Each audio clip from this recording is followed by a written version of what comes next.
is up, man? Gorpov here, along with Dan from Flesh Moon Features. Dan, how you doing tonight? I'm doing well. How are you doing? Like I was saying before, now that I got rid of that damn migraine, I'm doing excellent, man. I look forward to it. Yeah, never fun, but fun movie tonight. Maybe the wrong word, but fun movie. It's all in the way you take it. You got to realize it is just a film. That's what a lot of people don't understand about these exploitation. They take them so seriously, and like we were talking before, they got a lot bigger fan base than what a lot of people care to admit. Yeah, absolutely. Most people that aren't quite like us, they'll be like, well, yeah, it's all right, or oh, it's just too much for me. Yet, they're like closet Last House fans. Yeah, there's a lot going on underneath the surface in this film and 70s films of this era in general. So I'm eager to talk about it. Definitely. Let's see who we got here. Let's see. Cliff Booth, Cable Channel 11. What's going on? Welcome, guys. See, Joseph. What's up, Joseph? And Grim. Hey, what's going on, Grim? How you doing? Ninja. Hey, what's up, Ninja? Jay, how you doing, Jay? Excellent.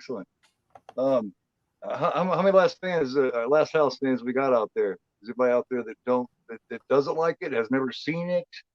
Oh, just in case here, and I do believe it is the unrated version. If it's nowhere else where you could find it, free or whatever, just go to Look Movie.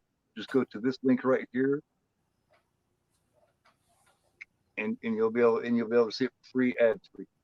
So yes, and I do highly recommend the Arrow limited edition Blu-ray. Lots of great special features. Yeah. Yep. I also got this because because I'm a fan. There's still a few other editions that I want to get a hold of. And I got and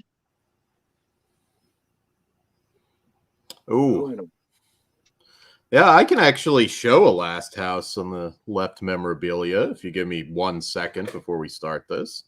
Very good, man. Yeah. Be right back.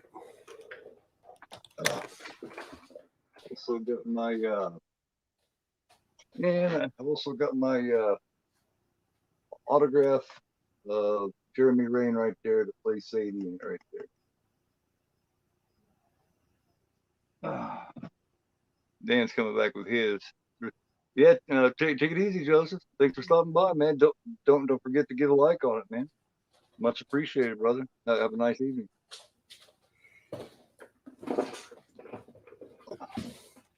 Don't got the glasses tonight because the glasses are pulling on my eyes, guys, and I cannot put my. So this is signed by not all the cast, but pretty much all the main cast. Hard to kind of see the signatures, but yeah. Got that years ago. It's got Fred Lincoln, David Hess, who I had the pleasure of actually knowing, and yeah. I definitely want to hear some stories about that for sure, man. Because like I told you, I'm a Hess fan. I'm not as much a fan of one that plays Weasel, Fred Lincoln. Just simply, and it's not just because it's basically because he kind of shit on the movie and it kind of pissed me off. Yeah. It's actually ironic with Fred Lincoln because he did essentially play that character again in a porn film that he directed called The Last Whorehouse on the left.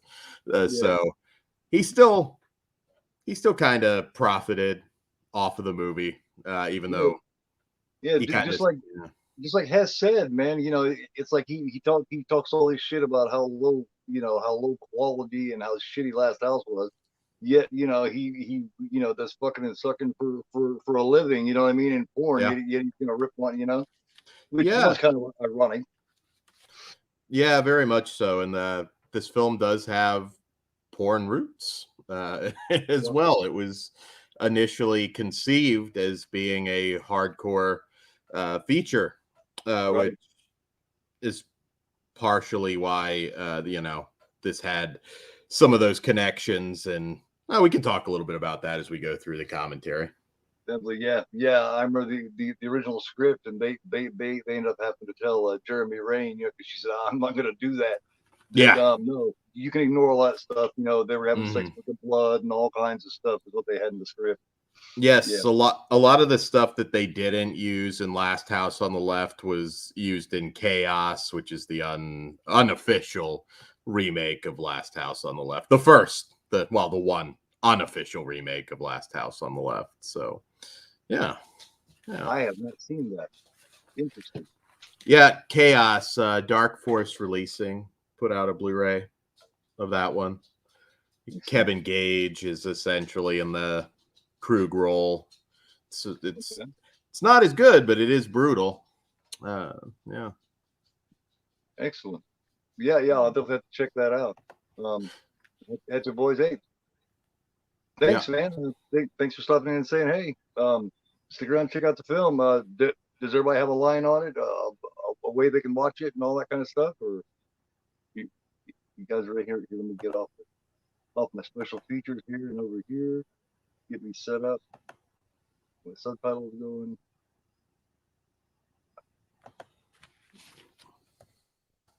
There you go. And what was funny on this one, on this unrated cut, the only audio there is the you either got the isolated score, the commentary, or the English mono. I thought that was interesting. Yeah. This movie has a very interesting history because, of course, Sean Cunningham had made a pseudo doc called softcore doc called Together, which was a huge hit, and that led to Hallmark, not the Hallmark you guys are thinking, Entertainment to fund this film. Yeah, that was like one of the first things Marilyn Chambers ever did, wasn't it? It was, yeah. She didn't use that name, but Marilyn Chambers was in that. And another example of hardcore crossing over into mainstream, because Marilyn, of course, was in Cronenberg's Rabid in the lead role. And did a great job, man. She actually has got some really good acting chops, I think. And Cronenberg said that himself. He said, but for some reason, she just enjoyed the porn industry. You know what I mean? Yeah, I mean, at this time, a lot of the porn actors, Fred Lincoln himself, I mean, he was a trained actor who just kind of fell into it when it was offered. A lot of starving actors now as well, but at the time who, different time, they got that offer. Paul Thomas famously, I mean, he was in Jesus Christ Superstar and immediately went into porn after that. Yeah, that's the new thing about this film is, and like we talked about a few months back when we did the I Spit on Your Grave comparison, is the acting performances, and I think that's what helps make this film so much more disturbing on an organic level. You know what I mean? Because the acting is so much better than it is in the original I Spit. In my opinion, it's so much more powerful. Yeah, absolutely. I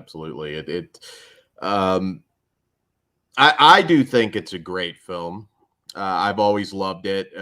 As we get to it, we can kind of talk about some of the things that I could see people watching it for the first time would kind of question, particularly some of the humor in the film, which might seem like an odd choice, but it's also what makes this so interesting. And unusual, and just unusual, and it also provides a comfort level to a lot of the tension.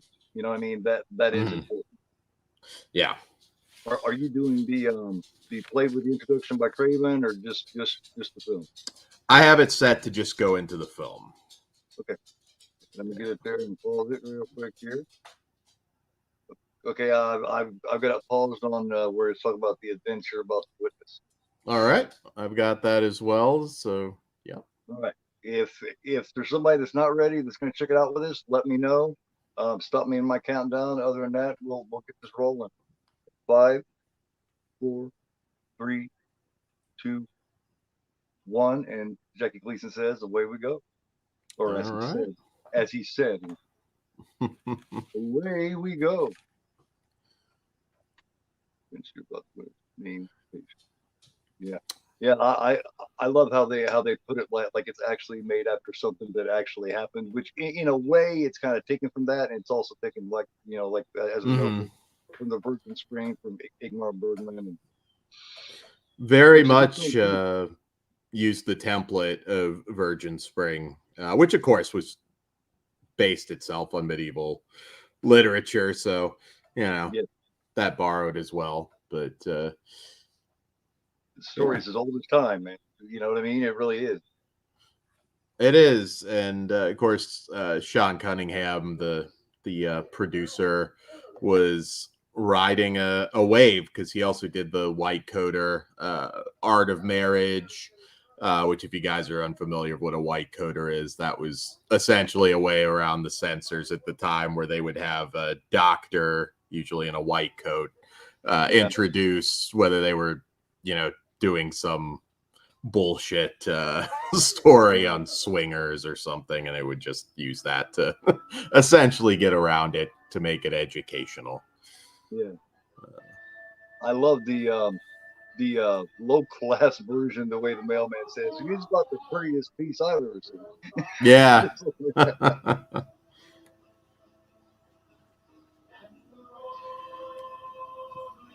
And great music in this as well. David was just a fantastic musician, and that's really what he cared most about. I always kind of felt bad, and again, I didn't know him well or anything. I just knew him, through conventions, and I got to actually, hang out with him and have some discussions. But he was very dismissive of pretty much everything he ever did.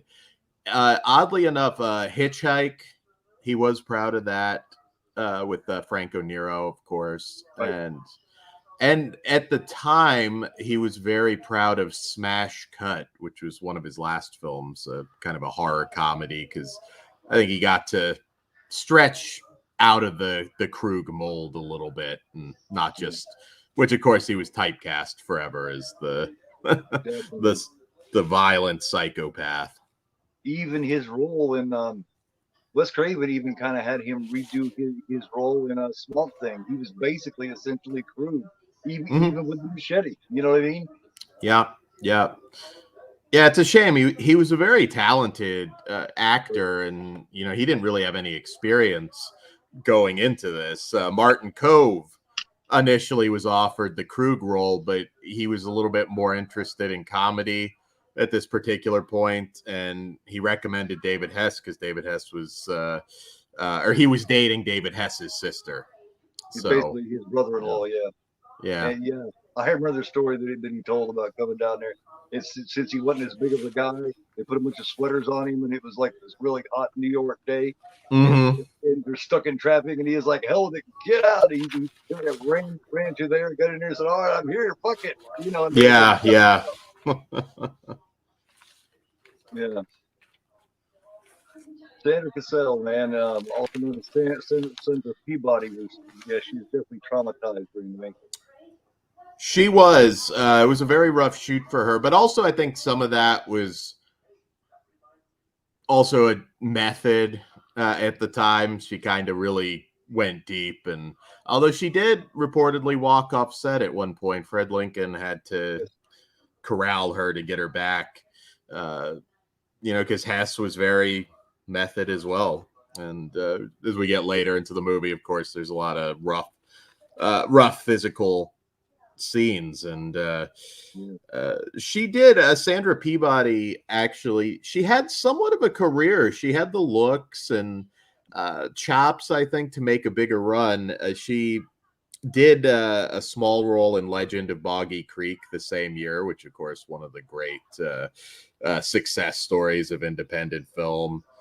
She was also the one of the last things she did, which she had a featured role in, was Teenage Hitchhikers, which is a great grindhouse movie. I do recommend you check that out Yeah. uh, Yeah. for her. And And well, and part of the thing that kept her on the set too, I do believe, was not just because she had a distrust for Fred too, because she was essentially one of the villains. She's seen them all actually as villains. And Yeah, I think Lucy Grantham actually was kind of her calming voice. She kind of helped her through it. Like one particular scene, she talks her through it. She she's actually talking to her and saying it's just you and me here. yeah, that was actually improv, and Yep. a good chunk of the movie's improv. And to be honest, of course, Wes Craven was very inexperienced at this point, and Fred Lincoln was almost an unofficial assistant director because he had a lot of experience. I mean, he had mostly, of course, done porn, but Mhm. porn shot the same way. I mean, camera placement, all of that. He actually did quite a bit of directing on this Yeah. himself, which I don't know if that had anything to do with any disillusionment he had with the film later on, because of course, Wes Craven went on to redefine the horror genre with Nightmare on Elm Street, and then I think it's a Scream, lot and to do with it. I think yeah, it had a lot to do with it. I think a lot to do with it was he was never officially given credit by Craven or Sean Cunningham for giving any of these ideas, and I think he's a little bitter about that. I think that's where a lot of that came from. absolutely. I've noticed similar things with like a John Russo, who never truly gets his due for the I don't know. Night of the Living Dead, and Romero's sort of the household name, and your average horror fan probably couldn't name John Russo, who had a lot to do with it himself. Yep. Uh, Yeah, Lucy, and then the real kick in the head was he switches over and has the initial idea for Return of the Living Dead, and then they take it and completely rewrite it too. So it's like, yeah, I can understand the bitterness. I've working on films, and then kind of getting screwed over like that. It's always tough. always the bridesmaid and never the bride. Yeah. Yeah. And yeah, I mean, this film at first was going to be a hardcore feature, which of course meant something different at that time. It was still a plot, and plot driven, but it was pretty insanely gross. The script at one point, featuring a lot of necrophilia, cannibalism. It was really rough. I think if you had gotten that film, this would have been remembered in a different way, uh, Yeah. and probably wouldn't have have launched the careers of Wes Craven. Uh, Kind of hard at that point to go on to that mainstream success, but he did struggle a little bit to find his way after this movie. It wasn't until Hills Have Eyes that he really started to explode. But he told a story about after this film came out, he was at a dinner party with people he had known for years and went to college with and everything, and he said he could notice them keeping his children and shit away from him. You know what I Oh, mean? absolutely. And that was just Wes Craven's son who got the balloon popped, and his cat. A lot of this movie, again, very low budget. They had to shoot a lot of it at Sean Cunningham's Yeah, family's place, basically in his backyard. and a Uh, product and a yeah. product of its time too. For those who don't know, back then at this time, if there was a child standing there with a balloon like that, it essentially meant that he was basically for sale. Mm, You, yeah. you, yeah, a lot of people don't know that, but yeah, There's a lot of subtle things. Early versions of the script had a lot more commentary on Vietnam, and of course that we were fresh out of Vietnam at this point. Weasel's character there was, of course, in the military, and I can't really remember all the specifics, but I know there was a lot more political commentary initially, while the final product, maybe a lot of it's a little bit more under the yeah, surface that you kind of have to figure for yourself. yes, yeah, Craven did do porno. As a matter of fact, I have one of them downloaded. Mm-hmm. Yeah, it wasn't that unusual. Bill Lustig, of course, the Billy Bragg films that he did early on, and there Steve Miner also kind of in this circle. A lot of these directors all kind of ran in the same circle. He was responsible, I believe, for getting them the house later on, the title house. Yeah. Oh, Miner's in it too. He's one of the guys in the car that says, "Oh, fuck, I hate cops." He's the one that flips the rule. Yeah, we hate cops. Jeremy Rain there, of course, plays Sadie. She actually got this because she was in an off-Broadway play where she was playing Manson family member Susan Atkins. Yeah, So it's kind of a natural fit for her. and her baby's daddy is Richard Dreyfuss. Yeah, Yep. when I first heard that, it blew me away. I heard that several years ago, and I was like, "You're shitting me." Yep. She went on to marry and have a family with Richard Dreyfuss. They were married for quite a long time. Kind of explains why she kind of laid off on the acting somewhat. If you got Richard Dreyfuss there, you know what I mean. She decided to be the homemaker and Yeah. let Richard go on with a brilliant career. Which I mean, she does a great job too. She's totally believable. She is. She really is. And of course, Mark Scheffler, who plays Junior, he was a stand-up comic, struggling actor at the time. Technically, he also came from the porn world, although never had a sexual role. He did one other film for this, and it was just an acting role in a hardcore feature. But Lucy Grantham, she did have a brief stint in X films. She, of course, plays Phyllis here. Mark actually did some producing and writing too for like Happy Days and shit like that. Yeah, Scheffler went on to a very nice career. Also a very nice man. I've met most everybody from this film. I've never had a negative experience with anybody. I met Fred Lincoln a couple times many years ago, and he was great. Of course, David Hess is the only one that I really would say that I knew on a personal level, and got to hang out with him a little bit at Chiller, and it's kind of a shame in one way, but they asked people not to film and they honored it. But Chiller kind of had a wake of sorts at the event that year. His son Jesse was there, and Giovanni Lombardo Radice, of course, passed not too long ago. He was there and spoke, and it was very touching. I probably going to conventions since the 90s. Probably one of the cooler things, maybe not the word, but more touching things that I actually got to experience at conventions, because Hess was quite the guy. He was really funny. Yes. Still looked pretty much the same. He struggled because he was a very recognizable face, and they peppered New York City. The one sheets were all over the New York subways, so he had a little bit of a period where, like, people saw him as the character, which is Yeah. They would cross bizarre. the street. They'd literally cross the street and walk on the other side of the street if they seen him walking. And They did. He looks the role. He looks just like such a brute. You know what I mean? Like if you didn't, he looked like somebody that you would picture, like in a narrow-minded way of thinking about it, someone who would do that. You know what I mean? Yeah. Usually people that do that look like everybody, but he just looks like a bad guy. You know?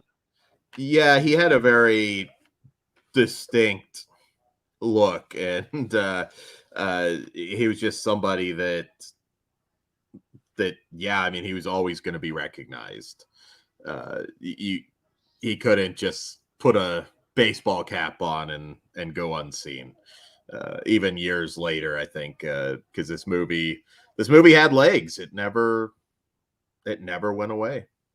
He talked about conventions he was at with people like Kane Hodder and Robert Englund.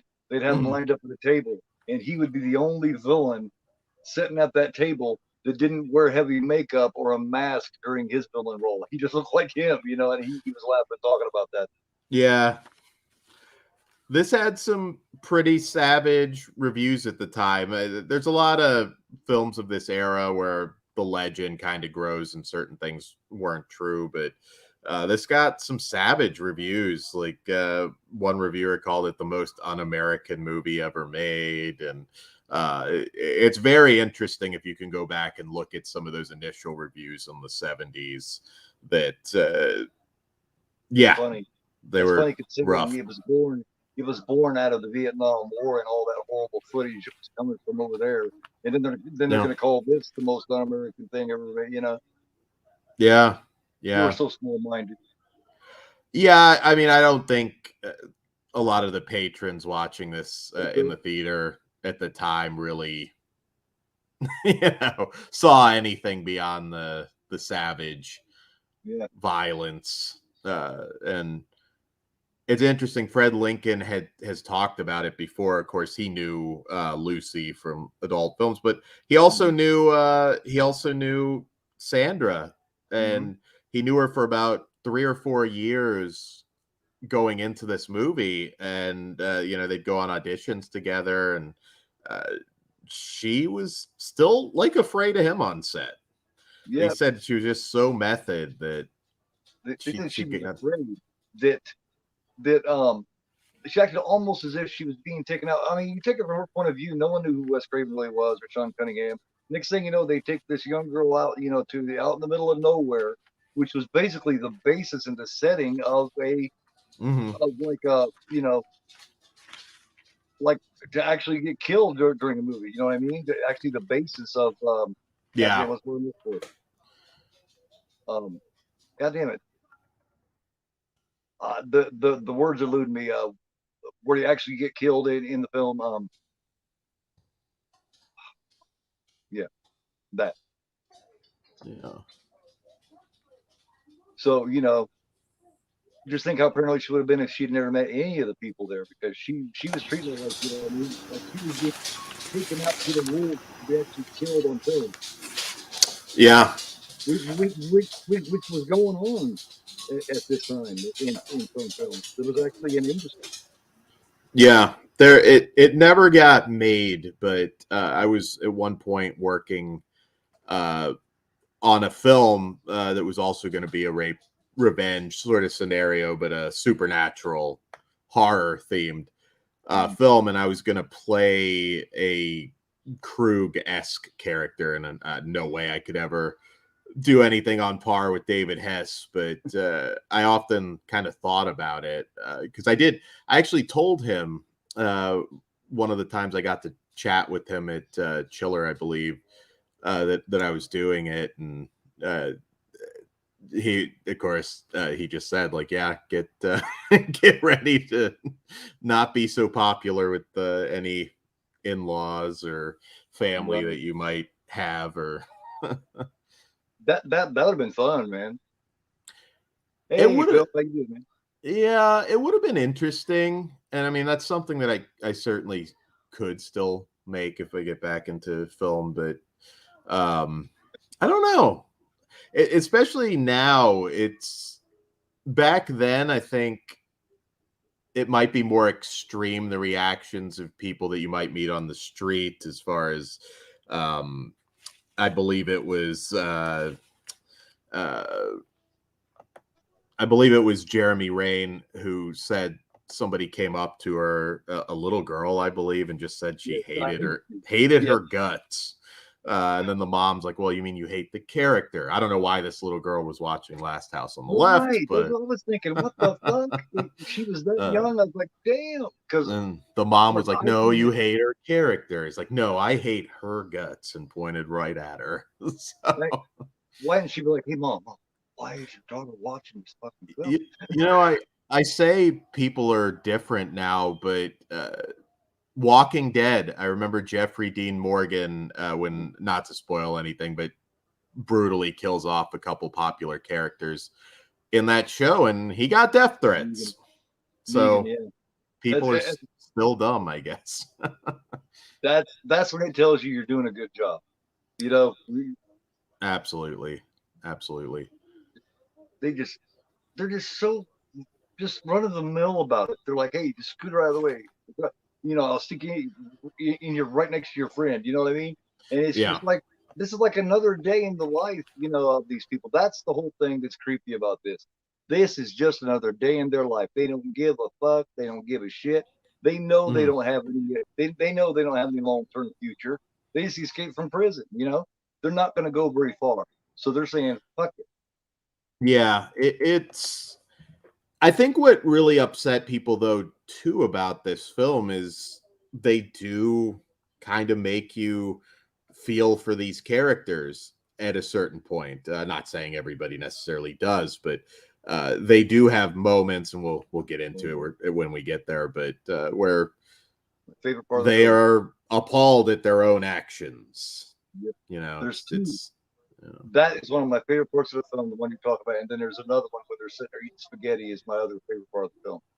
yeah, it's like almost a domestic abuser might have that moment where they kind of come down from their alcohol or whatever and feel that sense of, you know, what did I You don't do? want to feel for them. You don't want to look at them as any way human at all because they do such an inhuman thing.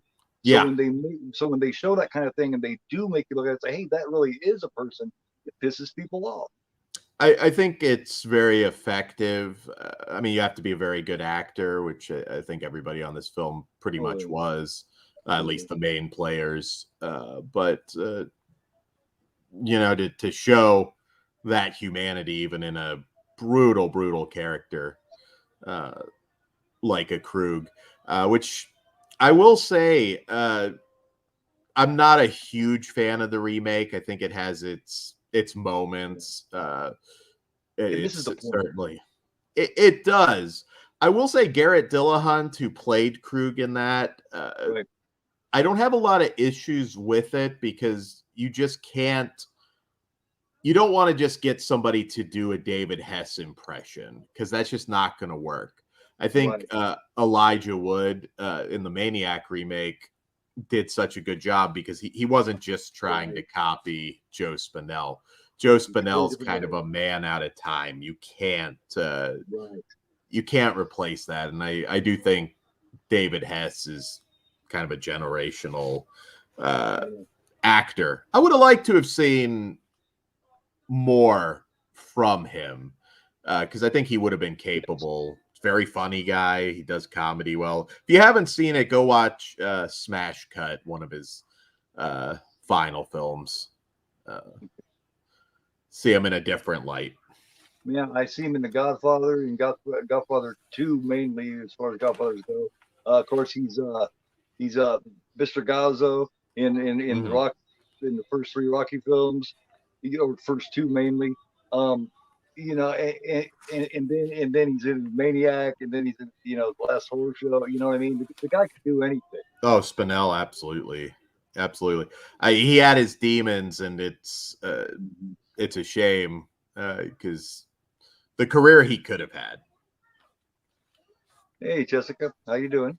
Hey, Jessica, what's up? But yeah, it's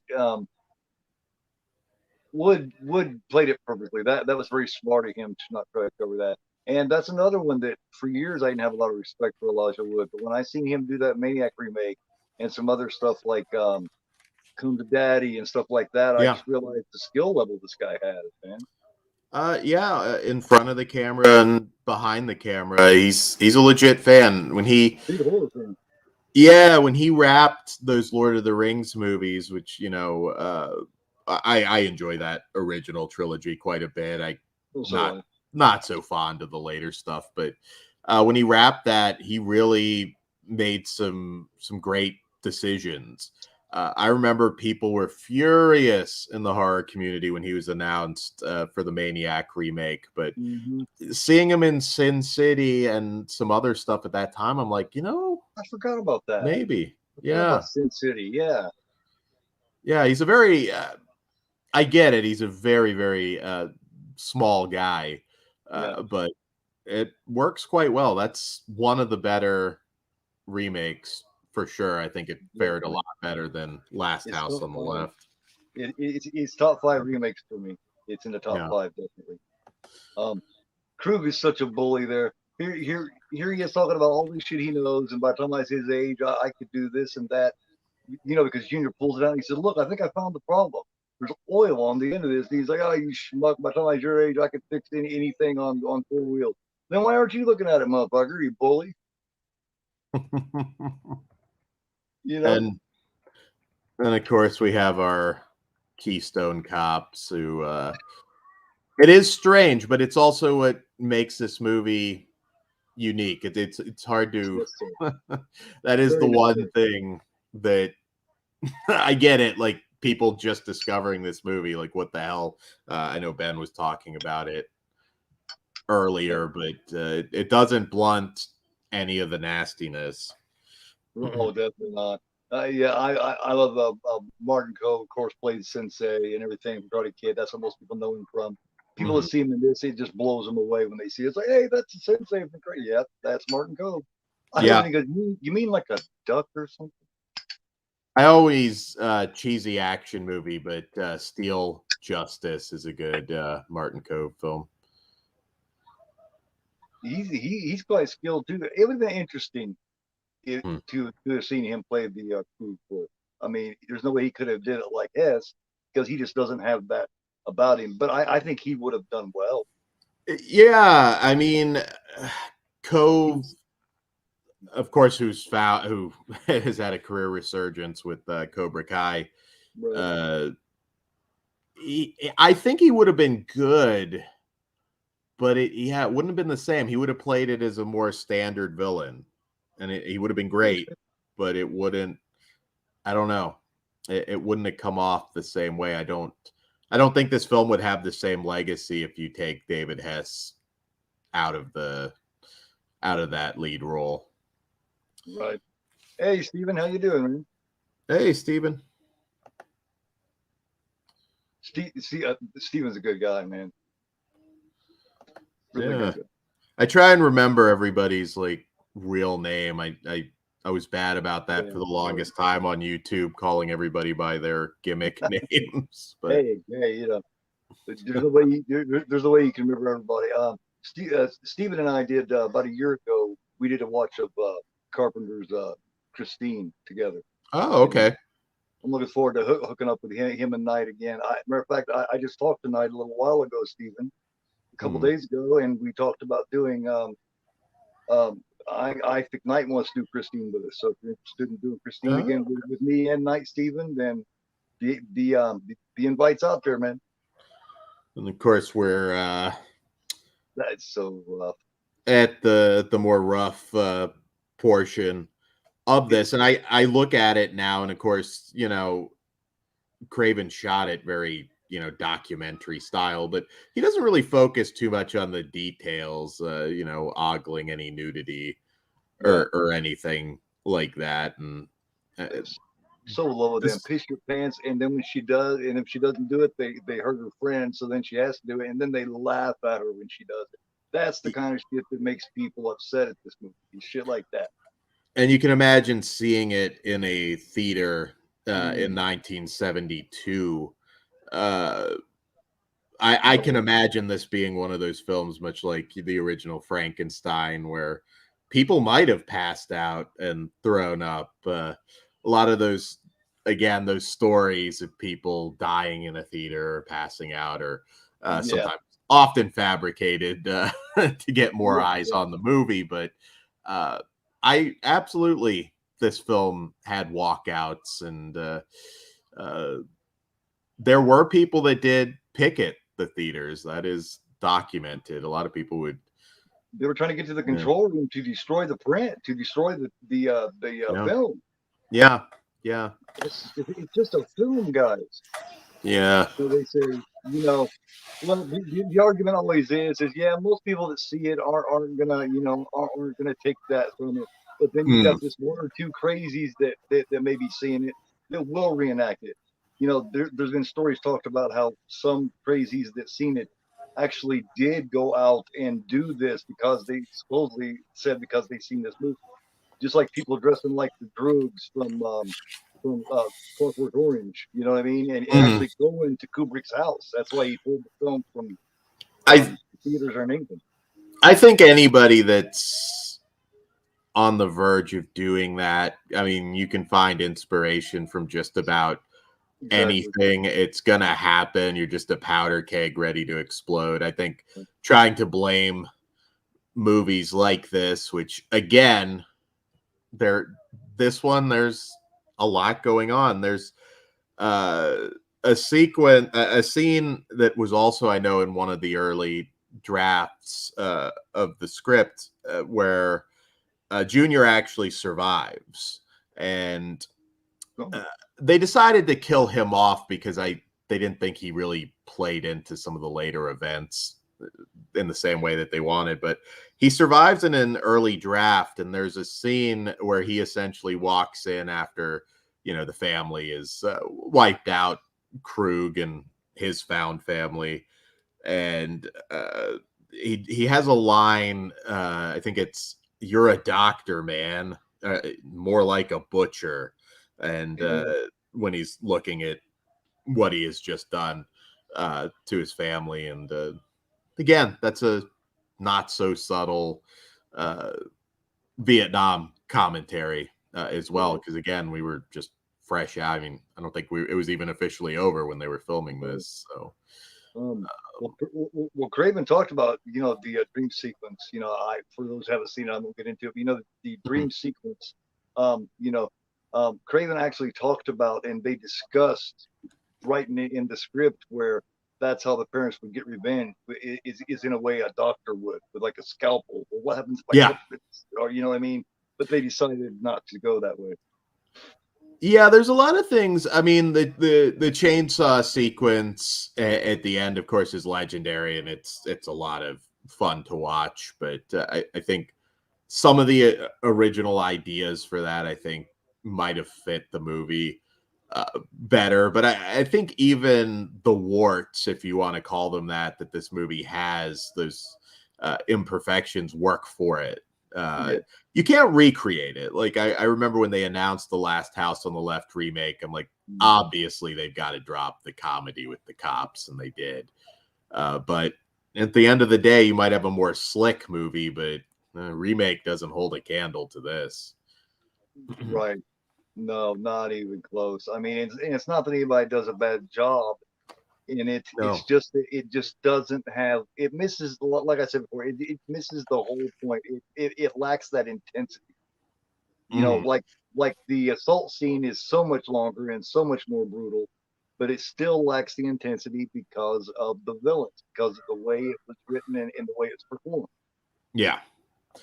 Yeah, the remake, I mean, they cast it very, very well. I mean, there's some great actors in that. Garrett Dillahunt, Tony Goldwyn, um, of course, Aaron Paul, who uh, I think I believe not too long after that went on to be in Breaking Bad, one of the Yes, yes, Jesse. great Yeah, horror films. yeah. Yeah, he does a fantastic job as Jesse. Yeah, he does, and he's also he's his brother in the remake. He's not somebody he met in prison and became Yeah. friends with, like a blood brother, but he's actually his brother Mhm. in the remake. I think it kind of works for it because, of course, Mark Scheffler in this and David Hess, their ages don't really pan out to be father and son, but Right? uh, although one could assume that Hess might have had a child at a very young age, but They look like everyday people. They look like actual. I've actually known a lot of people that look a lot like these people. You know what I mean? Just yeah, I've actually known people that like Mark Shevler. I swear to God, I've known 10 different people in my life that remind me of him. yeah, yeah. Mark Scheffler, again, I don't know him on any personal level, but I've met him and very cool. Um, Yeah, I don't have anything. I mean, I don't hate Fred Lincoln. I just didn't like the way he put it down. But Hmm. but as we were talking about it, I began to, when I was saying it to you, I was realizing myself that that's why he did it, is because all his filmmaking that he did put into it, which was a lot, he Yeah, wasn't giving me credit for. it's hard because like I worked with the Like the belt. director who took a writing credit even though he didn't write a movie, so it's hard That's sometimes Hollywood. when you do something and then you're not getting your due. That's Hollywood. Yep. And Lincoln's responsible for a lot more than just his performance in this film. Oh God, yeah. The whole belt thing. Yeah. Yeah, yeah. On and on and on, because yeah. Well, I'll talk about when we get to it. I don't want to get too far ahead and be telling people who hasn't seen it all about the movie. I always got to be careful with that. See, because it's easy to assume that that everyone has seen it too, just because I've seen it a million times. But that's not true. A lot of the ones I've shown, a lot of people haven't seen. Ones that you think that everybody has seen, haven't. I think it's fairly common for a movie like this that you might have some horror fans that are kind of aware of it, know about it, but just never actually sat down, probably just not wanting to subject themselves to it. I think that's probably pretty common. Because what they're expecting is the type of sexual assaults like on I Spit, stuff like that. That's what they're expecting. And you're getting more of a psychological horror than you Yeah. are an actual horror you see. Yeah. Yeah. It like I said, details are not focused on too much in this. It doesn't come off as some exploitation movies would, like, let's get our shots in. But more effective. I mean, when David Hess is on top of her and just sweating on her like that, and you're getting the facial reactions, I think that's a lot more effective for that type of scene. And that's the scene they always show too, is him raising up and that strip of drool sticking to her cheek. That's what everybody visualizes, because that's what they always show. Like that's what the whole movie is, Yeah, very very intense. I think, and I haven't, truth be told, watched the remake in several years. I'd say it was cast fairly well for a modern remake. I will say, I think the actress's name was Ricky Lindholm. I don't think she was a great Sadie. No, she was a little too clean cut for Sadie, but of course they weren't making Krug exactly the same. But I just never quite bought her character. She didn't come off. She come off as more Manson family chick, quiet, just kind of looking with this intense look, rather than the bombastic, loud, happy to be there that this Sadie is. Yeah, and Jeremy Rain, beautiful woman. Yes. A very beautiful woman, and maintained that throughout her life. And but I still think she was able to sort of portray that sort of unhinged street kid kind of nastiness in this. She came from a fucked up background. She came from a fucked up family. Yeah, but it's weird. You hear her in like an interview, like on that celluloid, that I was watching earlier. The way she speaks is so eloquent. It's like the two completely different people. Yeah. Yeah, she was quite talented herself. When you see her in an interview, you can see her as Sadie. You can't see how her and Black got together, but her, the actual her, you can, it's like, oh, okay, yeah. She was married to such a great actor that no wonder she decided just to kick back and let him do it, and she had raised the family. You know what I mean? Because Richard come on. Yeah, this is one of those movies that made me glad that I started going to conventions in the 90s where, you got to meet some of the people that aren't around anymore. And Wes Craven is an interesting director to me because, quite frankly, I think he's had his highs, but there's a lot of not great film work on his resume. I mean, Hills Have Eyes 2 is a terrible movie. Chiller's a very boring movie. You know, Cursed, My Soul to Take. He didn't always Hit hit. the mark. Yeah. But you can't take it away from him. I'm not a big Scream guy, but Nightmare on Elm Street, Scream, this, he had some of those genre defining hits that came out at the right time and kind of kept him going. Very, very hit or miss. He either hit it completely or missed it. You know what I mean? There was no gray area. It was either black or white. Yeah, absolutely. And even though some of the movies that he made near the end of his career weren't great films, he never declined the way that a Tobe Hooper did, quite frankly, where he was making some very bad movies. Gin, in particular, his last movie, unfortunately.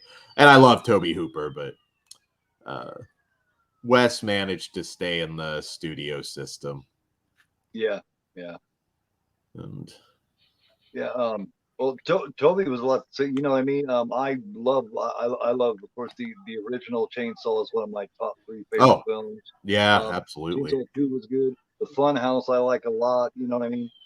Yeah, I really I favor Toby overall over Wes Craven by far.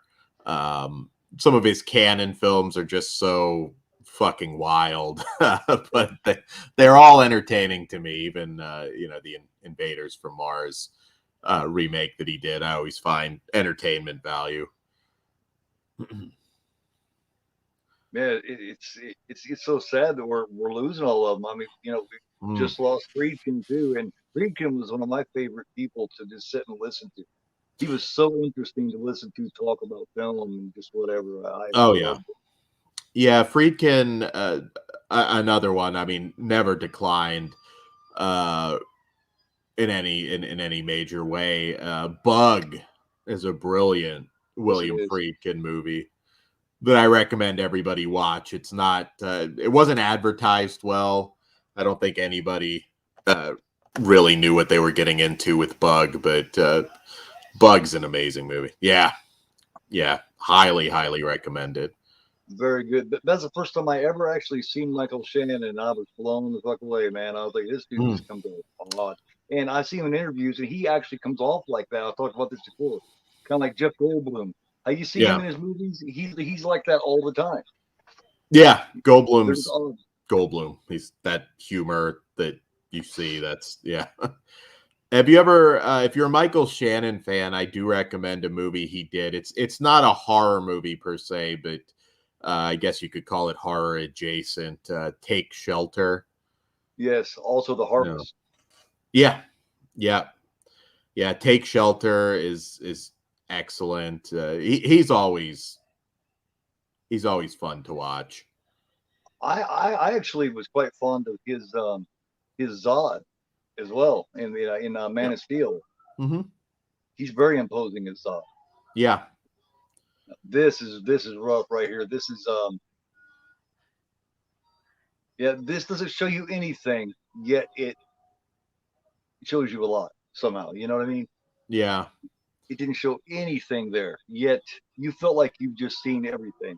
Now, and of course, you got the cut scene there where Sadie's actually pulling out and playing with the intestine. Yeah. For a long period of time, which they say actually showed it when it was on the drive-in back in the day. Yeah, one of the best scenes coming up here in just a moment in the film is just that quiet period where the adrenaline runs down and you kind of have them all sort of zonked out, that faraway stare, kind of processing what they've just done. And again, I think that's sort of disturbing that you could have 3 people like that just brutalize somebody in that way, and then yet there still is some semblance of a human being in there. I mean, what kicks it in is the fact that after, I'm not sure it would have kicked in quite the same if she hadn't immediately got up and went over and threw up. You know, she immediately goes over, hey, May, how you doing? She immediately goes over, throws up, and then he kind of looks at them like, why is she throwing up? And then they kind of all look at each other. You can see them wiping the blood off their hands, like they feel dirty. Yeah, they do. They do. It's very, very effective. That is my favorite part of the film. And like I said, the other part is when they're eating spaghetti, and I'll explain why when it gets to it. Now, I heard someone, an older person I talked to, told me that the arm there, that in one of the original cuts, they actually discussed or actually shot some film of taking that arm and kind of fucking with Mary with it, with the severed arm of Phyllis. Now, I don't know how true that is, but that's what I've heard a couple of times. Yeah. Actually molesting her with that hand of her friends. I'm not sure how true that is. There was a lot of really nasty stuff in the early drafts, which Fred Lincoln, of course, was not a fan of. Nobody was a big fan of. Even here, I feel like when you watch the characters, it's like they're still in on what they're doing, but there's like a slow sort of realization of what they've done that I think is really compelling. As far as fucking with Sandra Cassell here, during this part here, I do believe from what David Hess said, is when he got her down, she was laying down there and just fucking around. He looked over Wes Craven and was like, "Can I?" You know, and I guess she completely yeah. out. It's kind of it's a fucked up sense of humor, which she probably didn't find very funny. Yeah, I mean the scene obviously is hard to watch, but it is so effective, and it does have that Texas Chainsaw Massacre. Although this is certainly a lot more graphic than Texas Chainsaw Massacre was, but there's still a lot that you don't actually see. Because this does have that documentary style that Wes Craven always talked about, where it's just like, never pull away with the camera, but what he chooses to show, right? And here it's starting to dawn. It's not fun, anymore. It's just starting to slowly hit them. They did what they wanted to do. Now the thrill's gone, and now he's actually, it's like, it's like he's shocked by the fact she's throwing up. Like he's like, is she throwing up? And he looks back at them like, why is she getting sick? Like it doesn't register with him, and now it does. And now he's like, wow, I just violated this girl. And they're like, yeah, you did. It's like you could register with him, but yet at the same time you can see the sociopath in them too. Yeah. Like, good choice of music too, and now all yourself. Yeah, she's faster. Yeah, of course, it doesn't stop them from killing her. Yeah, at the same time. And what makes it worse too is this is her 16th birthday. Just to add even more dread on top. And these movies are so effective because, of course, I mean, something like this happens somewhere today. Unfortunately, this happens all the time, so it's pretty relatable. Everybody's probably known somebody that just disappeared or turned up dead somewhere.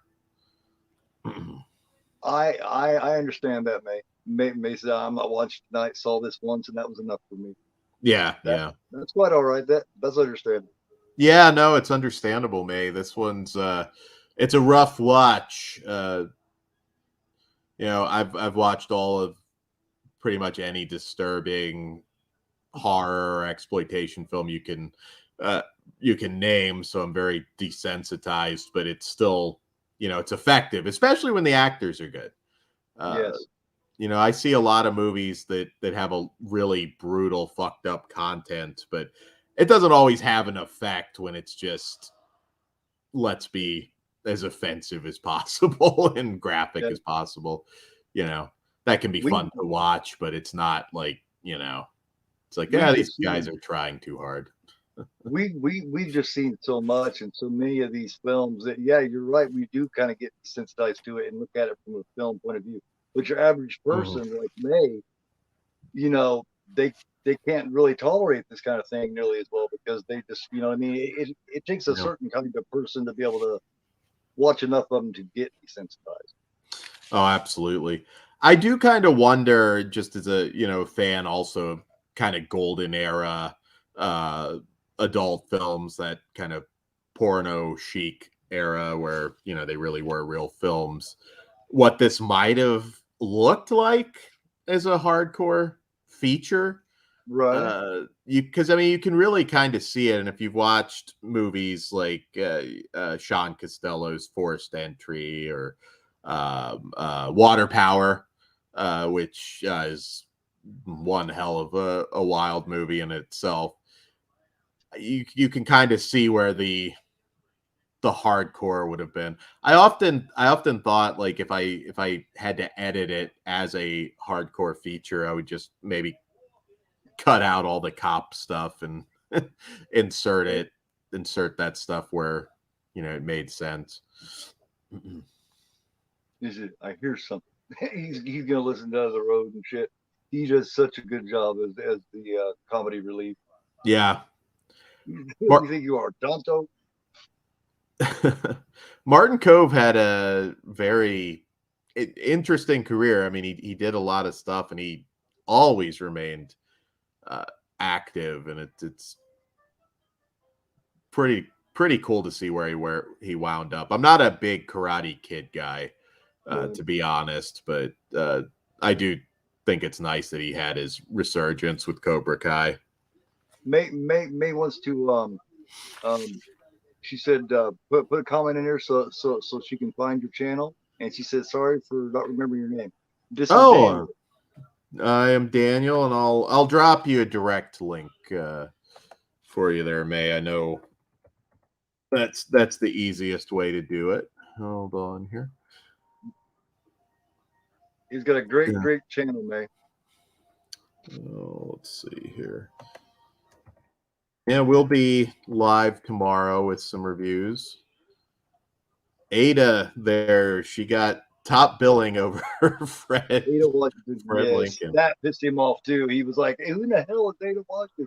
She's a chick driving the chicken truck." And she got it's because she had been known in other B-rated films somewhat that weren't pornographic. Is basically the lie. Yeah, but I mean, it. I don't know that a ton of people showed up for her necessarily, but but low budget film, somebody has any kind of name value, because Cove, Hess, they were all new. So nobody was known for this, not one person.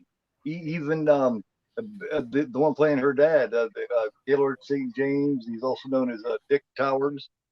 He was basically their manager. He was, and he had to use that pseudonym because he was SAG, so he really wasn't supposed to be working on this. Dick Towers, I love it.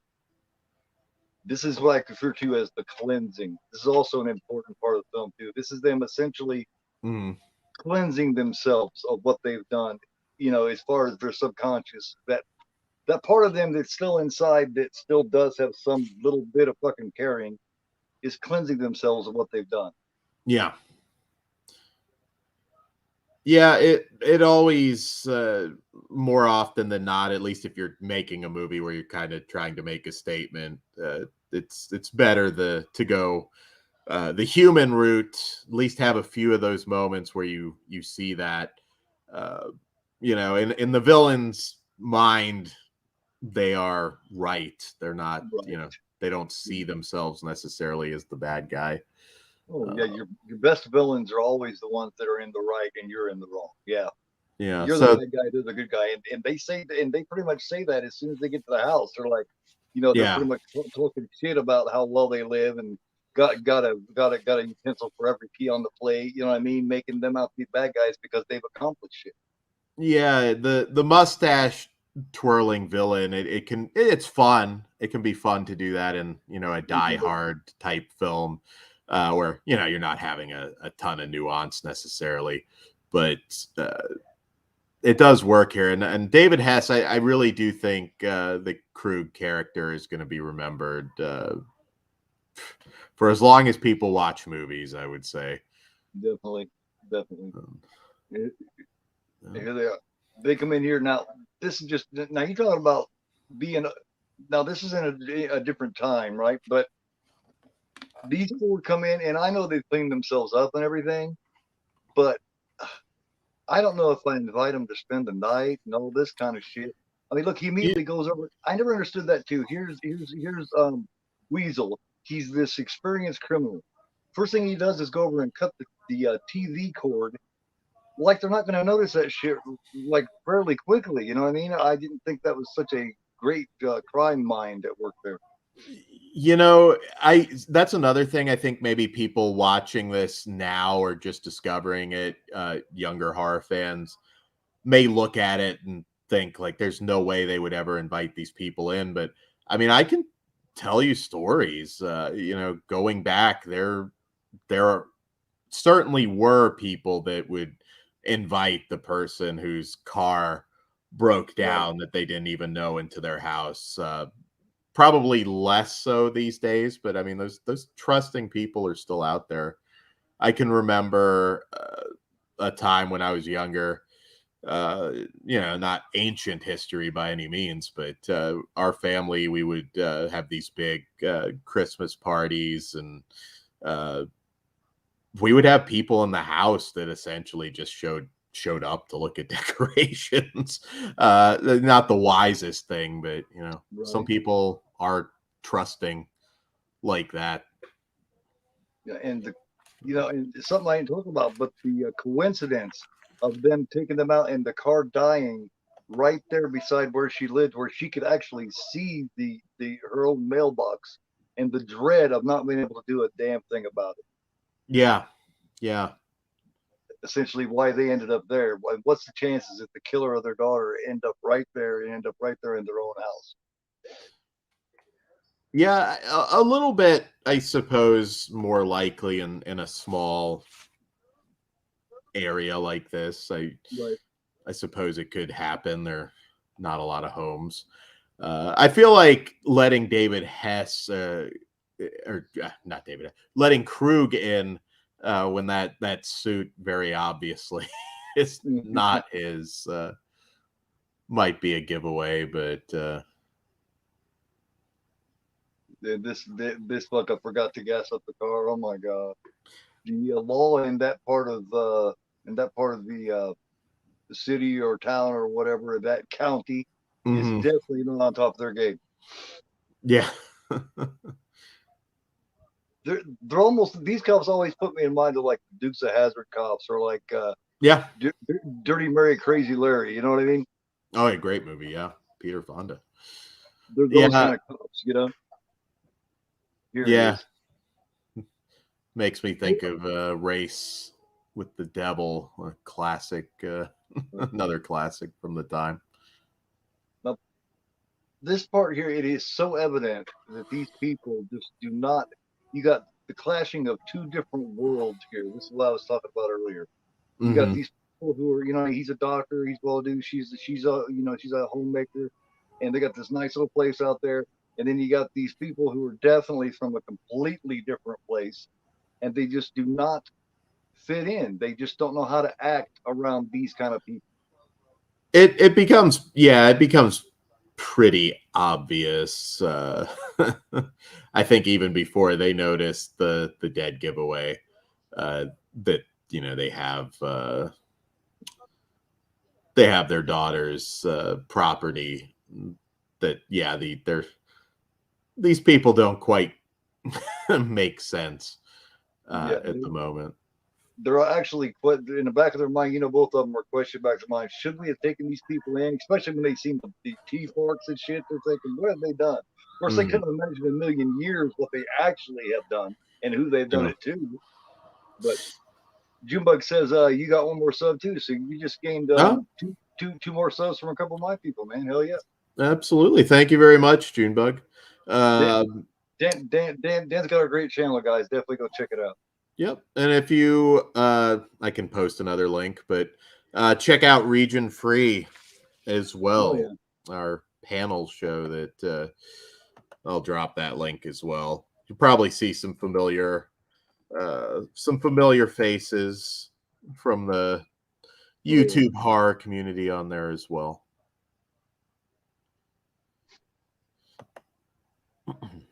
They're talking about the shit they fix, and you know what I mean, and they supply insurance for just in case something breaks down or something. Yeah. They're like, okay, these motherfuckers. I mean, anybody with any sense or any kind of common sense knows these motherfuckers are not being honest. They're not telling you know what I mean. But they're thinking, well, as soon as we can get their shit fixed, we can get them the fuck out of here. You wouldn't think in a million years what they've actually done, you know? They probably think, well, she probably bit him on the hand. You know, they probably thought, well, those two are a couple. They probably got a fight and she bit, you know? Yeah, yeah. And they are, you know, at this time, of course, a lot of sort of hippie exploitation themed stuff, but these guys really don't quite fit into that. Of course, Fred Lincoln's a bit older for that. They're very distinct. And I love this era of film. I mean, stuff like I Drink Your Blood and wow, we got to do that sometime because I love that too. I got a really nice copy of that. We got to do that sometime. Oh, absolutely, absolutely. I love that. That's one not a lot of people know about, or they've heard the name but they haven't seen it. Kind of like you know what I mean? Yeah, there's certain films that have kind of gained somewhat of a following over the years, but I don't hear I Drink Your Blood brought up all that often. No, and it's so unique. It's so cool. Yeah. Did you hear that edition that was released of it that comes with the syringe? Yeah, Grindhouse releasing. Yeah. That is so cool. Yeah, and that's the thing about Fred Lincoln that cracks me up. You know, I mean, back to Lincoln is for someone who's so not proud of this role, he does such a hell of a job. That's something Hess talks about too. He talks about, hey, you know, maybe he was a little afraid of how good of a job he did. You know, maybe he's a little ashamed that, you know, for something so bad, he did such a great performance. Yeah, you know, I've known a lot of people that have kind of questioned that from him throughout the years. David Hess has talked about it on panels before at some conventions. I guess there's an assumption. It's like you did porn, so why would you have any issues with this? But, you know, for the most part, there wasn't a lot of violence in those films. Now, certainly, like I said, at this time, there were a lot more, you know, it's serious horror blended with some of those films like Forced Entry, of course, and what have you. And Water Power, which not to recommend adult movies, but Water Power has to be seen to be believed. That movie is just batshit. But yeah, Fred Lincoln, yeah, he never really fully capitalized on this the same way that David Hess did, of course. Of course, he wasn't really typecast either, so I guess it depends what you want out of your career. But it's the Krug that stood out the biggest. Yeah, I think basically stuck being Krug the rest of his career for the most part. Fred Lincoln, this wasn't the last mainstream thing that he did. He did kind of have a small role in another Sean Cunningham movie. It was a kids sports comedy called Here Come the Tigers.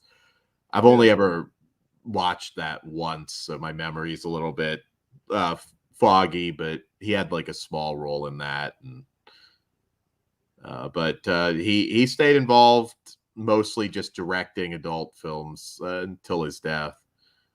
He was quite the name. He also did Friday the 13th, A Nude Beginning. So he still capitalized on some of Sean Cunningham's work.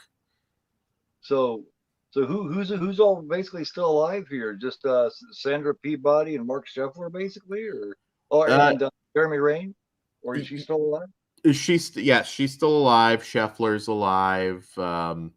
Yeah, the ladies are alive, but Fred's passed. Hess has passed. Of course, Wes Craven passed.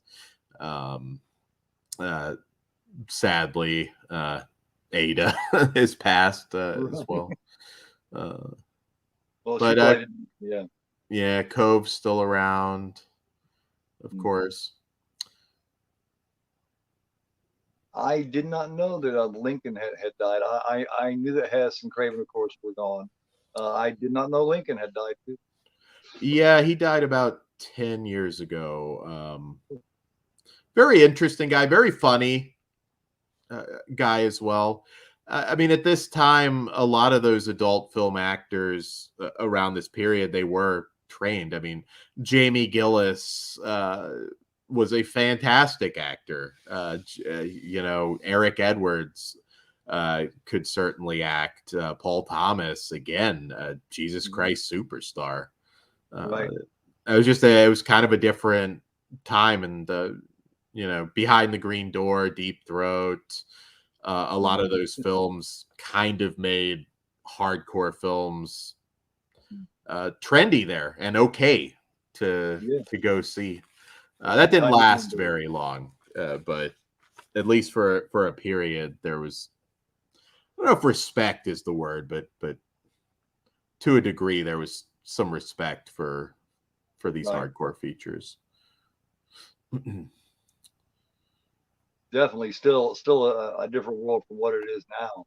Now it's almost like people they groom themselves, and that's what they shoot for, is to become adult stars now. A lot of people.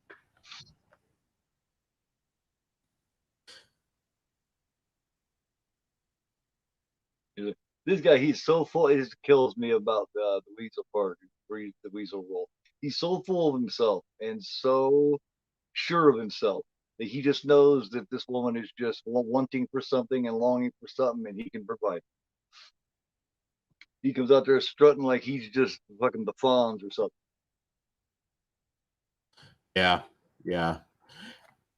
And some of the method of revenge, I mean, Fred Lincoln, Weasel's demise, maybe not the most realistic way that I think she would go about getting him, but still, I mean, again, you can imagine sitting in a theater in 1972 and watching that.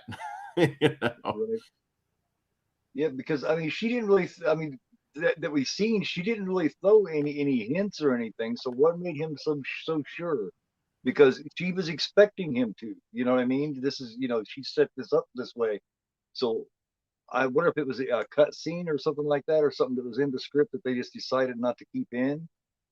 That made it to where she knew he was going to come to her and expect this.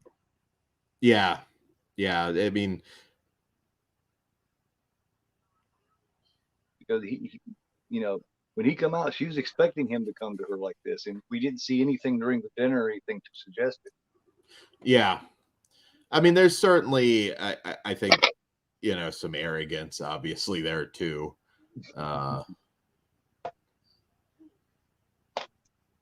She must be just a good study of people, Mm-hmm.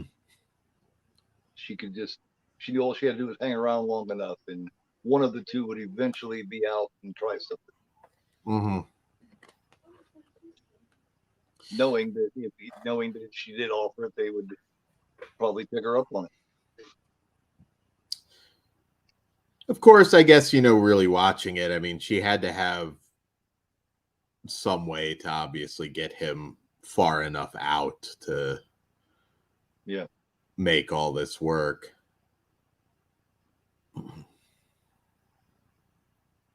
you know, and her husband doesn't come off exactly like Don Juan. So you know what I mean. So he's like, man, I bet this dude can't do this and that, and I could supply that for her. So let me go out here, you know, with a nice little Yeah, group. probably not the best idea for an older doctor like that to try and go toe to toe with a guy like Krug, but Right. um, as over the top as the whole chainsaw sequence that we're building to is, it's still a lot of fun. I mean, it's very satisfying. Oh yeah. I did several years ago now. I did kind of a dissection of what I would do with the Last House on the Left remake. That movie came out like right when I started in radio, and I of course being a 210 or so. Yeah. yeah, like this what I would do to make it work. And I had high hopes because I mean there were good remakes around that time period. Hills Have Eyes is a fantastic remake, and Uh-huh. Black Christmas doesn't. The first Black Christmas remake doesn't hold a candle to the original, but it's a really fun slasher movie in its own right. So Yeah, at least goes it at least goes its own way because there was no way that he was going to be able to recreate that. That mm. movie is like the pinnacle of atmospheric horror, you know? Oh, absolutely. I mean, I'm probably a Black Christmas over Halloween guy in some ways, and Like I did. that's another movie that got a lot of respect later on. But I remember Yes. being a kid into horror films, and Black Christmas. Usually, I'd bring it up, and people would have no idea what I was talking about. It's a really just creepy movie. When I first seen that, I was in a strange house that I wasn't used to being in. I was Mhm. about 8 years old. I woke up in the middle of the night, like 3 o'clock in the morning, and it was on like HBO or something like that.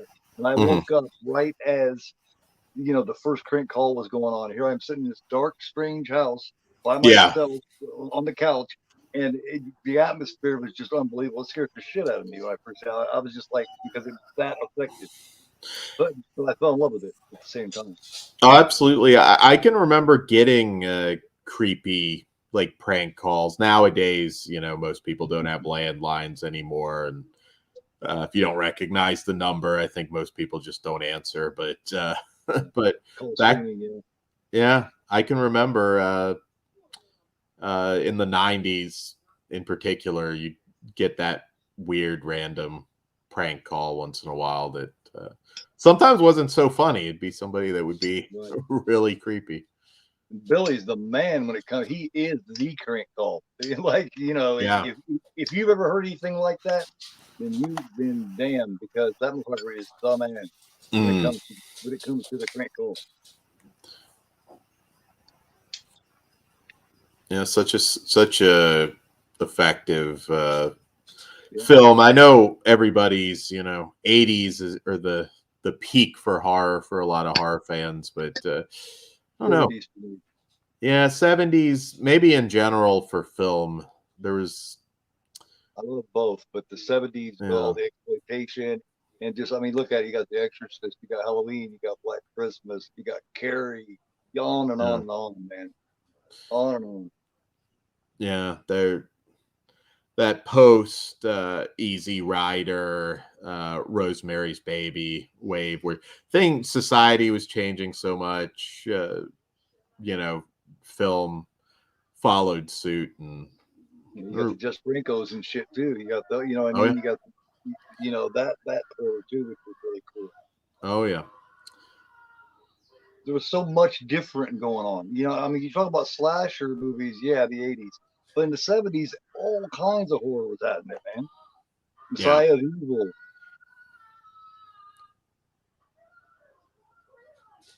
They're all the way down by that fucking river, and you could hear him screaming all the way up there, yeah. like he's just right outside. Well, you can't blame him. I mean, and I thought it was fucked up how she got him right there before she decided to do that. Yeah, That's vindictive. That's Yeah, I'll get you right there, all excited.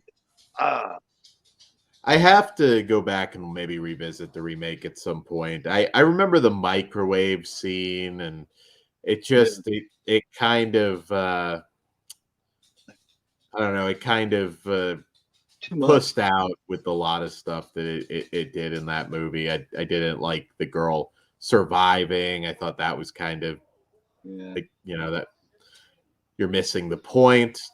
yeah. They focused on the kills, like the whole microwave thing. That was sensationalizing the kill rather than the story. You know what Yeah. I mean?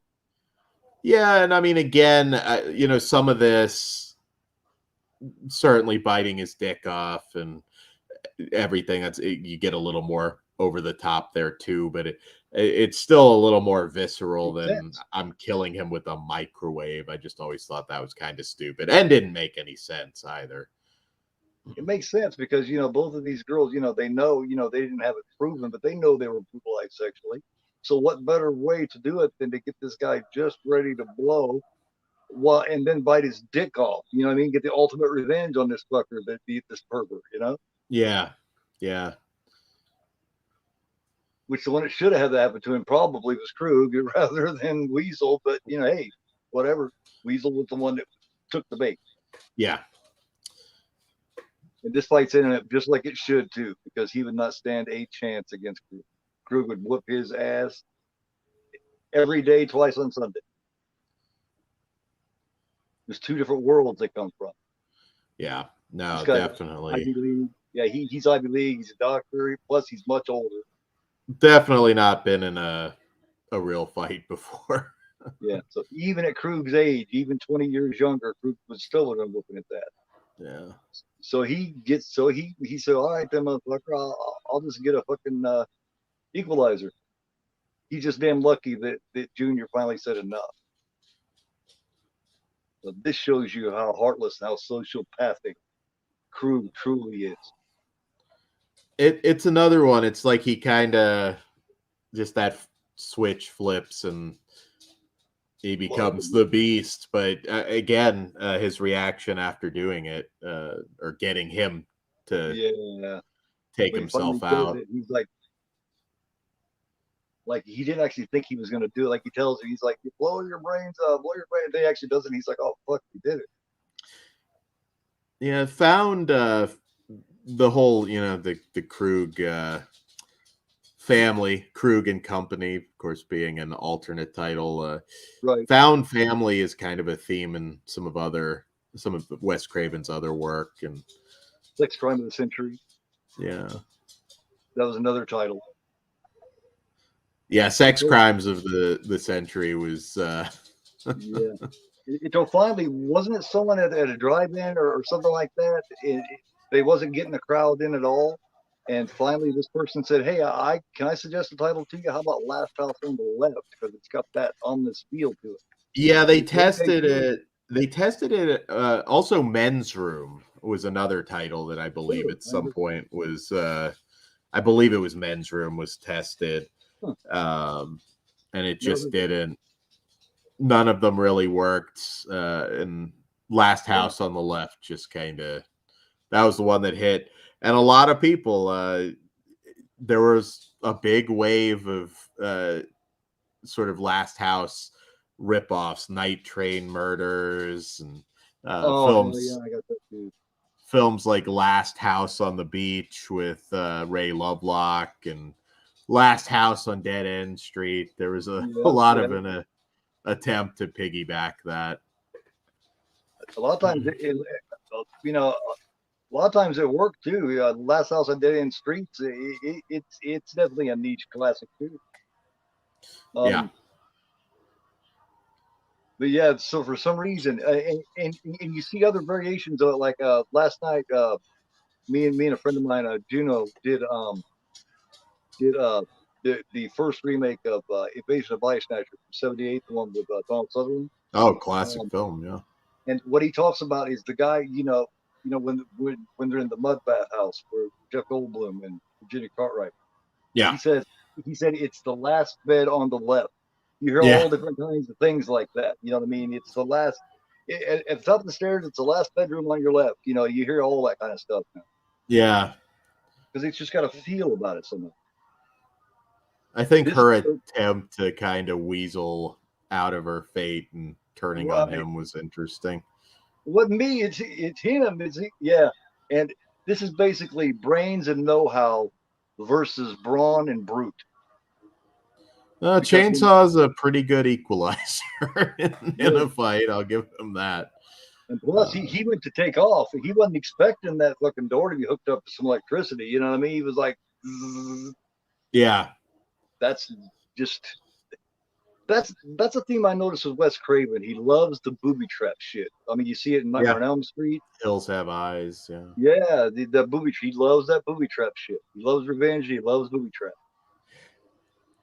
Like Nancy is like the booby trap maestro by the time Nightmare on Elm Street. Yeah. I think the female fight too, a Sadie would certainly beat the shit out of the doctor's wife. But uh, although I say that sometimes if somebody's really in enough of a rage, they can be Plus, it goes imposing. back to that old you can't judge a book by its cover either, because she's not as old as her husband. You know what I mean? She's still a little Yeah. younger. And especially with a woman, you can't tell, man. Women can be nasty, mean motherfuckers. They Oh they yeah. can whip the ass off somebody. I've seen it many a times. And this Sean Cunningham's family Mm, pool there. yeah, that they said hadn't been cleaned in like forever. Yeah. Someone got like an ear infection or some kind of shit. I think she said she got an ear infection from it or something. Yeah. She said it was nasty. It was like the point where it was green. You know what I mean? And had Yeah, yeah. Yeah. I've had a few ear infections in my life that they're never pleasant. It feels like you're underwater. It's still. plus the wife is opportunistic too. She took that opportunity of her getting out to slice her throat because if it had come to a knockdown, drag out fight, in the end, Sadie would have won. But she caught her. She was smart. This group had gotten so cocky and just so sure that that no one could fuck with them. And here's these well-to-do uppity up doctor and his wife. They can't compete with us. And two of them wiped the motherfuckers out. And the cops just come in. It's like, well, no. What do you think happens from here? They call the other police out, and I mean, do you think these two face any kind of court at all? Do you think they're looked? I mean, you think it's covered over by these cops? I mean, what do you think happens then? Just from a character standpoint. Oh shit, lost Daniel right in the middle of a kick-ass question too. And he'll be back there in a minute.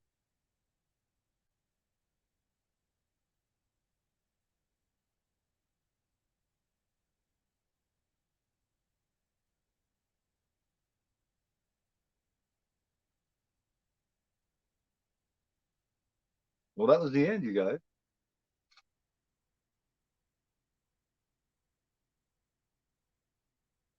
See if Dan comes back here. I'm really curious about his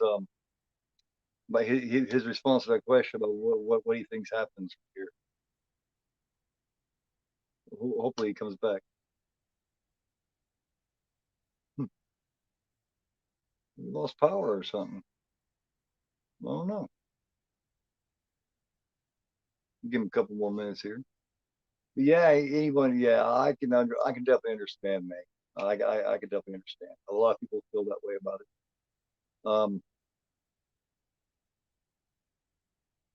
It's a rough one. It's not so much what they show. It's just what I mean. Like I said, it's just the whole the performances, and it's just everything that goes on, and it's so dark.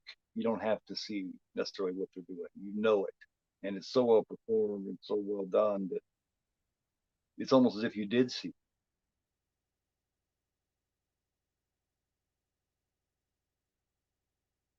Hmm. Well, I'm not sure Daniel's going to make it back, guys. But I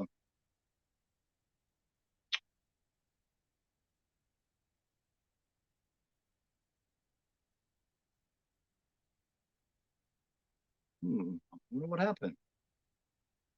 Well, I'll send him a message here in a few minutes and ask him. thanks everybody for stuff to do and everybody that watched it with us and for joining us and in the chat and all that stuff. Let's see what on the docket here. Coming Sunday, I'll be doing Jack Carpenter's Assault on Precinct 13 from 1976 for the Sunday afternoon matinee.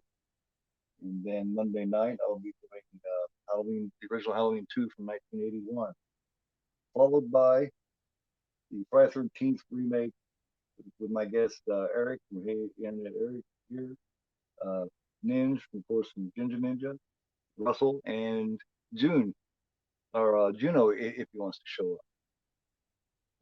If he feels like joining us. I didn't know he liked it that much, so if I invited him, hell yeah. And hopefully I'll be talking to Dan and from Flesh Wound. Definitely, anybody has a sub to him, definitely sub to his channel. He's got a great channel, a great group of guys there, and they do really good stuff. They do all kinds of stuff. But yeah, I'll be talking to him to see if he wants to do I Drink Your Blood, which is a kick-ass show too. But yeah, and I'll also ask him that question. But thanks, you guys. Join me this coming Sunday. I may do something in between here, who knows.